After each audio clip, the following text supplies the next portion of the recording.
Magandang gabi sa inyo mga sir. Meron na naman tayo natapos na project. Raider 150 Fi. Bale ito mga sir, galing pa sila ng Santa Rosa, Laguna. Dinay tayo dito sa Camarines North, Caloocan. Ito mga sir, Lady Rider yung may-ari. So mapapansin nyo yung kulay ng kanyang motor. Kulay pink mga sir. Napakaganda ng kulay. Fully loaded na accessories pero nagawa natin na ganito kalinis. Parang stock settings lang at wala pang ginagalaw. Pero marami na tayong in-install.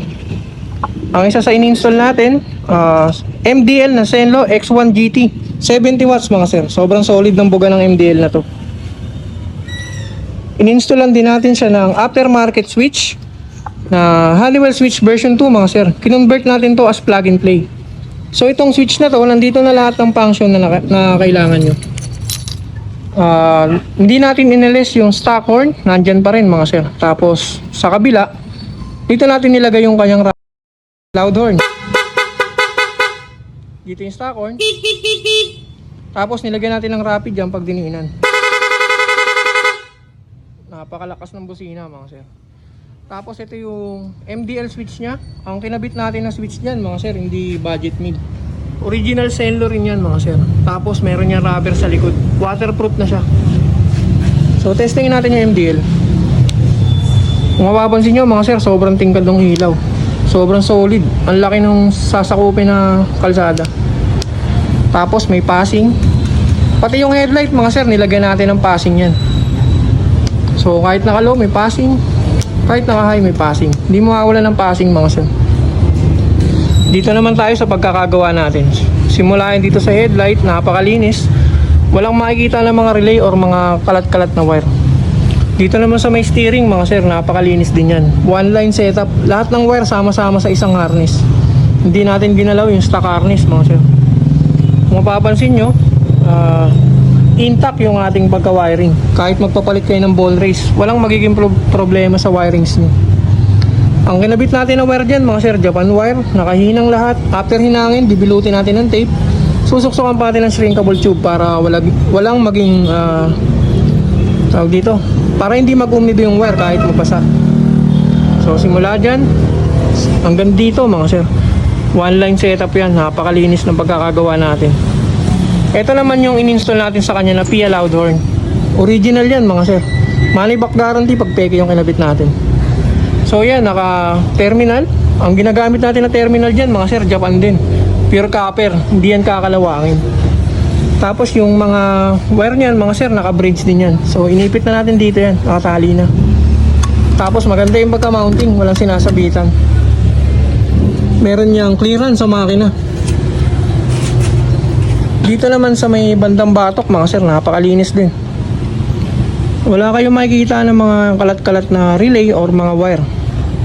Talagang one line setup yung pagkaka-wiring. Hindi natin ginalaw yung stock harness. Dito naman sa may bandang airbox mga sir, nandito yung ating section ng distribution ng power. So galing yan sa fuse, tapos tatakbo dito sa ating relay, tapos ibabato dun sa load. Ayan yung pagkakagawa natin mga sir, nakatornilyang relay socket. Tapos nandyan din yung kanyang interrupter relay. So parang kasama siya sa sistema ng motor mga sir. Hindi tayo gumagawa kung saan-saan lang nilalagay yung mga relay. So ito, ang ganda tignan.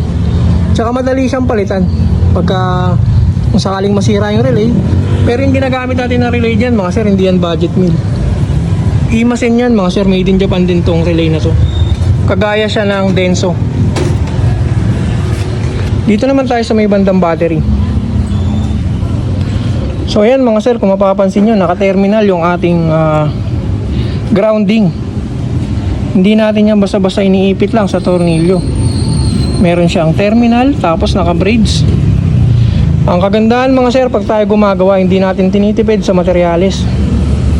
So yung negative na yan, negative side, dalawang wire yan. Yung isang wire tumakbo sa loud horn, yung isang wire tumakbo sa MDL. So may kanya-kanyang negative, hindi mag-aagawan ng kuryente. Sa positive naman mga sir, ganun din. Yung positive, tumakbo yan dito sa dalawang fuse. May fuse ang loud horn, may fuse ang MDL. Tapos yung fuse na yan, tumakbo sa ating relay. Pagka ganito ang wiring mga sir, walang agawan ng kuryente na mangyayari. Tsaka safe yung mga circuit, kasi meron yung circuit protection. Kung ano man ang mangyayari dun sa wire na ginawa natin, ito ang unang sasabog mga sir. Hindi madadama yung kahit ano. Dito rin natin nilagay yung ating two-way alarm system mga sir. Merong anti-nakaw, anti-agaw motor, keyless start, tapos merong park locator, may silent mode alarm mga sir. So mamaya lahat yan itatakil natin. Titesting natin lahat yan. So ayan mga sir, yung pagkakagawa natin, hindi natin minadali yan. Ayan mga sir, buuin na natin yung kaha tapos testingin natin lahat ng mga functions. Let's go. A few moments later. At eto mga sir, natapos na natin tong Raider 150 Fi. Nakompleto na natin yung mga kaha nya. Testingin natin lahat ng mga functions na kinabit natin sa kanya. In-install na natin siya ng two-way alarm system. Merong anti-nakaw, anti-agaw, keyless start, park locator, at saka silent mode alarm. So unahin natin i-tackle yung kanyang keyless start. Pipindutin lang siya dito mga sir sa may kidlat. Dalawang pindot, mag-i-start kahit walang susi. So yan siya, walang susi. Ayan mga sir, nag-start kahit wala tayong susi. Tapos ito mga sir, yung kinonvert natin sa kanya na Honeywell switch version 2, kinonvert natin yan as plug and play. Hindi natin sinira yung kanyang stock. Yung stock na socket niya, yan pa rin, makukuha nila ng buong buo yung switch. Tayo mismo ang nag-convert yan mga sir. Yung iba kasi nagko-convert na ito, kapag ka first time mag-convert, napupundi nila yung headlight kapag mali yung kuryente na pinasok. So tayo mga sir, kabisado natin yan. So yan yung low, hindi napundi. Yan yung high. Kahit patay sindihan mga sir, hindi yan mapupundi. Ang kagandahan pa mga sir, sinabay natin sa passing. Merong passing yung headlight and then yung MDL. Ayan, nagpa-passing ang headlight, then ang MDL. Kahit naka-low, may passing pa rin yan mga sir. Pag sagad na siya, nakailaw na lahat, may passing pa rin yung MDL. So hindi mawawala ng passing mga sir. So ayan, pag sabay-sabay natin lahat ng konsumo, buksan natin lahat ng mga ilaw. MDL 70 watts, naka-high ang headlight, hazard, then park light. Kung mapapansin nyo mga sir, stable na stable ang kuryente. Walang kakurap-kurap. Maganda kasi ang pagkaka-wiring natin mga sir, hindi tinipid sa materyales. Kaya hindi sila nagagawa ng kuryente, may kanya-kanyang linya. Ayan mga sir, oh, pansinin nyo yung ilaw, walang kakurap-kurap yan. Hindi natin inalis yung kanyang stock. Medyo palyado na kasi yung stock niya mga sir, 9 years na tong motor. Ito naman yung kinabit natin sa kanya na Pia Loudhorn original na nilagay natin ng rapid. Pansinin nyo mga sir, bukas lahat yan, kumukonsumo lahat. Bubusina tayo. Walang kakurap-kurap yung ilaw mga sir. Ayan, mag-ira-rapid natin. Todo bigay yung busina mga sir, kahit na kumukonsumo lahat. Solid na solid yung pagkakagawa natin. Tapos yan mga sir, kahit nakapatay yan, may passing. Kahit naka-low, may passing. Kahit naka-high, may passing. So hindi tayo mawawala ng passing mga sir. Tapos ang ginamit natin na switch dyan mga sir, hindi yan budget made. Original Senlo yan mga sir. Tapos meron niyang rubber dito para waterproof, hindi papasukin ng tubig. So ito mga sir, isa-isayin natin yung function ng two-way alarm system. So natakil na natin yung keyless start. Itong alarm niya naman, isang pindot lang dito sa may kandado. Pag tumunog yan mga sir, matik naka-alarm na. So pagka ginalaw, kaya tutunog siya. Yung pangalawang galaw mga sir, mag-iingay. Or pwede rin kapag sinira yung susian or pinagdikit yung wire sa loob. Yan, halimbawa, nasira nila yung susian, mag-iingay yan mga sir. Tapos hindi yan mapapa-under. Kaya redondo lang. Hindi siya hindi mag-i-start ang makina mga sir. Tapos ito, kapag yung unang pindot lang, mag-iingay yung remote and then yung motor. Kasi hindi aandar ang engine. Yung pangalawa naman mga sir, kung ayaw nyo na nakaka-istorbo kayo ng kapitbahay, meron tong silent mode alarm. Silent mode mga sir, ito lang ang mag-iingay remote.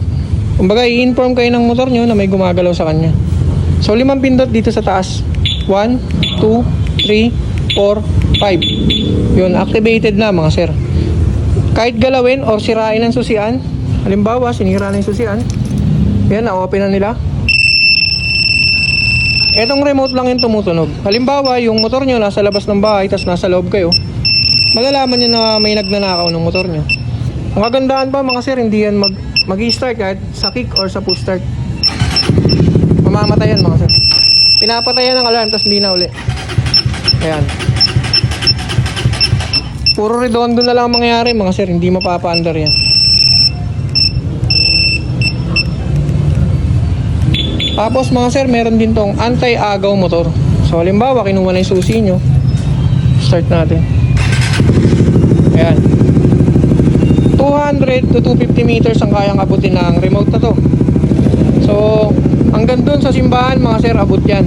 Isang pindot lang dito sa taas, mamamatay ang makina. Mag-iingay yung motor tsaka remote, tapos hindi mapapa-under. So, testing. Ayan, namatay. Nag-iingay mga sir, tapos hindi mapapa-under. Ayan. Wala.